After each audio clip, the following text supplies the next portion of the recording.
حافظہ اقبال اور اپنی تقریر کی پرفارمنس پیش فرماتے ہیں جناب عبداللہ۔ تصور یاد کر پھر وہ صبح و شام تو دوڑ پیچھے کی طرف اے گردش ایام تو۔ صدر علی وقار، منصفین باوقار اور سامعین اکرام، میری آج کی تقریر کا عنوان ہے کہ 75 سال میں ہم نے کیا کھویا کیا پایا۔ صدر وقار، ہماری تاریخ میں آج تک کھونے کی داستان طویل اور اذیت ناک ہے، تو وہاں حصول منزل میں ہم نے بڑی بڑی کامیابیاں بھی حاصل کی ہیں۔ البتہ آج سے 75 سال پیچھے چلتے ہیں تو ماؤں کی گودیں اجڑی ہوئی ہیں، سہاگوں کے سہاگ اداس ہیں، ماؤں بہنوں کی عصمتیں تار تار ہیں، جوانوں بچوں بوڑھوں کے خون سے دریاؤں اور راہ گزاروں کا رنگ لال ہے۔ کونے میں گھر کھوئے، اپنا مال کھویا، عزیز رشتے داروں کے بے گوروں کفن جنازے دیکھے۔ ٹوٹے پھوٹے قافلوں نے عزم و یقین سے کھویا تو بہت کچھ، مگر اسلام کے نام پر ایک ملک حاصل کر لیا جہاں آج میں آپ اس آزاد فضاؤں میں سانس لے رہی ہیں۔ ضلع منزل شوق کا یہ ملا ہے، تصور حسین تصویر میں ڈالا ہے۔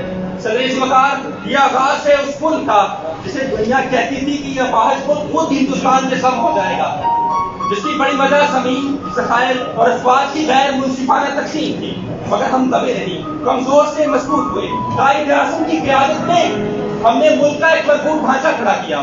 صدر وقار، ہم بہت تیزی سے ترقی کر رہے تھے، ہمارے ملک میں ڈیم بن رہے تھے، سڑکیں، اسکول، کالج، اسپتال بن رہے تھے، اور یہ بات دشمن کو کھٹک رہی تھی۔ صدر وقار، پھر ہمارے اوپر جنگ مسلط کی گئی، جدید اسلحے سے لیس عددی تعداد میں ہم سے 3 گنا بڑا دشمن بارڈر کو کراس کر لاہور جمخانہ میں ناشتہ کرنے کا خواب لے کر حملہ آور ہوا، تو سرحدوں پر موجود ہمارے جوانوں نے نہ صرف اس کے خواب کو پاش کیا، بلکہ اسے گھر میں گھس کر مار کر اقوام عالم کو یہ پیغام دیا کہ باطل سے ڈرنے والے ہیں آسمان نہیں، ہم 100 بار کر چکا ہے تو امتحان ہمارا۔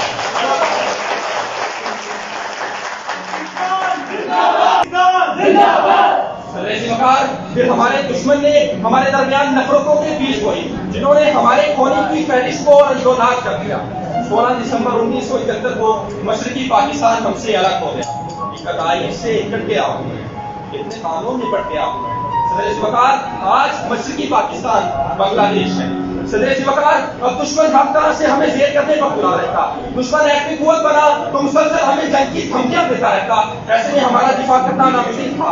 یہ وہ وقت تھا جب قوم اس مدعے پر متفق ہوئی کہ چلتا ہے منزل تو چلے میری رگوں پر، خودی بیچ کے اپنی میں کبھی چھوٹ نہیں سکتا، مٹنے کو دنیا بھی مٹ سکتی ہے لیکن تاریخ کے اوراق سے کبھی میں مٹ نہیں سکتا۔ تاریخ کے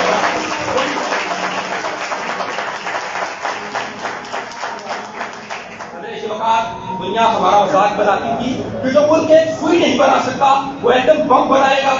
صدر وقار، پھر اقوام عالم نے وہ منظر بھی دیکھا جب 28 مئی 1998 کو ہم نے نعرہ تکبیر کے ساتھ دشمن کے 5 ایٹمی دھماکوں کے مقابلے میں 6 ایٹمی دھماکے کیے، جو پاکستان دنیا کا 7واں ایٹمی قوت بنا۔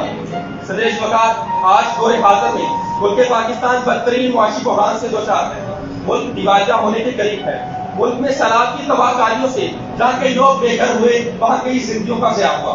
ہمیں گلا ہے تو اس نے حکمرانوں سے کہ وہ کرپٹ ہے اس لیے نہ ملک میں نئے ڈیم بنتے ہیں، نہ ملک کی خزانہ بڑھتا ہے، نہ مہنگائی کا جن قابو میں آتا ہے۔ صدر وقار، کہا جاتا ہے کسی قوم کا حاکم اس قوم کے اعمال کا انعقاد ہوتا ہے۔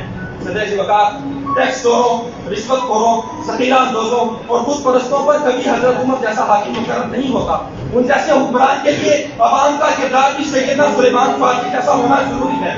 صدر وقار، آئے آج خود کو بہتر کریں گے، خود کو بدلیں گے، اپنے ذاتی مفاد اور ملکی مفاد کو ترجیح دیں گے، سودی نظام کو جیسے اکھاڑ پھینکیں گے، قرضوں کے اس کشکولی پل کو توڑ کر وارثین محمود غزنوی کہلائیں گے، جب انہیں دل دیں گے نکھاریں گے امید بن کے خدا، ہم نے گلشن کے تحفظ کی قسم کھائی ہے۔ پاکستان ضرور قائد اعظم کا پاکستان بنے گا۔ صدر وقار، آخر میں جاتے ہوئے آج کے دن کی مناسبت سے ملک پاکستان کے لیے رسول اللہ صلی اللہ علیہ وسلم کی خدمت میں استغاثہ پیش کرتے ہوئے اجازت چاہوں گا۔ آئینہ جمال خدا سید البرا، کوئی نہ کچھ سا تیرے سوا سید البرا، پرچم میرے وطن کا کبھی سر نگو نہ ہو، فتوں پہ صدا سید البرا سرحد میرے وطن کی کبھی بے اما نہ ہو سایہ فتن ہو نام تیرا سید البرا میری سپاہ خیر کو ہر ایک گام پر بخشے حدید فتح خدا سید البرا پاکستان